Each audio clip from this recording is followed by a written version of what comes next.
네, 안녕하십니까. 김 선생의 서울 이야기를 진행하는 강사 김효입니다. 이번 시간에는 남산 위에 있었던 국사당에 대해서 이야기를 좀 나눠보도록 하겠습니다. 자, 이 남산 위에 이렇게 국사당이 펴지게 된 것은 조선왕조를 개창했던 태조 이성계가 1395년에 백악산에는 진국백을 봉하고 남산에는 목멱대왕을 모시는 바로 이 목멱신사를 건립함으로써 결국 내사산 안에 이 백악산과 남산을 국가의 중요한 제사 공간으로 이렇게 공인을 하게 되었다는 것이죠. 그러다 보니까 이 목멱신사가 있다고 해서 남산을 목멱산이라고 이렇게 부르게 되어서 국가의 안녕을 기원하는 중요한 이런 제사 공간으로 자리를 잡아 쭉 이어져 오게 되었다는 것이죠. 그런 의미에서 나라에서 행하는 굿을 베풀던 사당이 바로 이 목멱신사이고 이것 자체를 국사당이라고 이렇게 불러왔었던 것이죠. 국사당의 위치에 대해서는 여러 가지 설들이 있습니다만 이 지도상에 보시는 것과 똑같이 오늘날 이렇게 복원이 되어 있는 남산 봉화대의 모습에서 보시는 것처럼 5개의 봉화가 이어져 있는 것처럼 이 지도에서 5개의 봉화가 있다고 해서 봉대오소라고 하는 이렇게 명칭을 통해서도 알 수도 있으시지 이 봉화대가 바라다 보이는 곳에 국사당이 있었다라고 하는 것을 통해서 결국 이 가까이 봉화대 가까이 바라다 보이는 위치 그러다 보니까 현재 우리가 추정하고 있는 것은 현재 남산 정상 위의 팔각정 자리가 바로 국사당 터였다 이렇게 지금 보고 있습니다. 그래서 그곳 가까이에 국사당 터 표지석이 현재 마련되어 있는 것이죠. 자, 1925년까지 결국 국초부터 쭉 이어져 오던 이 국사당이 인왕산으로 이전을 하기 전의 모습이라고 하는데 이때 와서 이렇게 이전을 하게 된 것은 보시는 것과 같이 이 남산에 조선 신궁이 일본인들의 소위 신도의 성전이 이곳에 마련이 되면서 그것보다 높은 남산 정상 위에 국사당이 있는 것을 탐탁지 여기지 않았던 일본에 의해서 결국 인왕산으로 이전하게 되었다라는 얘기가 되겠습니다.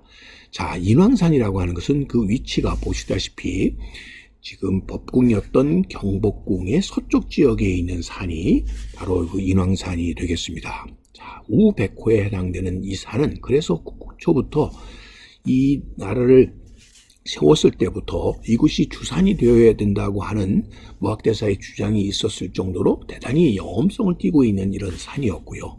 특히 태조 이성계와 무학대사의 기도처가 되었을 뿐만 아니라 인왕사라고 하는 절의 이름에서부터 인왕사라고 하는 산이라고 하는 산의 이름이 나왔다고 할 정도로 불교적인 의미에서도 굉장히 중요한 성지가 바로 인왕산이 되겠습니다. 이곳으로 결국 국사당이 옮겨옴으로써 오늘날 이 불교뿐만 아니라 이제까지 우리의 민속신앙, 무교에서의 중심 기도 도량으로서의 역할을 하게 되는 국사당이 이곳에 자리를 잡게 되었던 것이죠. 특히나 이 국사당이라고 하는 명칭이 붙여지게 되는 이유 중에 하나도 바로 임금님의 국사의 역할을 했었던 무학대사나 나홍화상을 이곳에 모셨다고 하는 거죠. 그래서 지금도 이 국사당 안에는 태조 이성계뿐만 아니라 그의 부인이었었던 신덕왕후 강씨의 모습 그리고 최영 장군 또 각종 산신, 용왕신, 칠성신,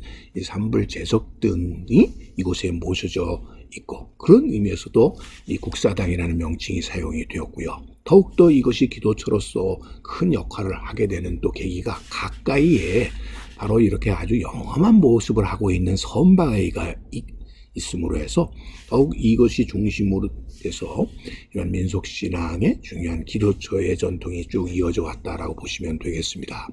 사실 바위가 이렇게 차별 심식을 하는 타포니 현상에 의해서 이루어진 것이지만 이런 것들을 우리 조상들은 대단히 영험하게 여겼던 것이고 그래서 그런 의미에서 선바위라고 하는 명칭이 붙여지게 되었던 것이죠. 자, 이곳 자체가 그래서 일찍이 무학대서와 정도전이 나라의 도읍을 정하는 때, 방위를 정할 때부터 논란이 되었었던 것이 바로 이 선바위가 되겠고요.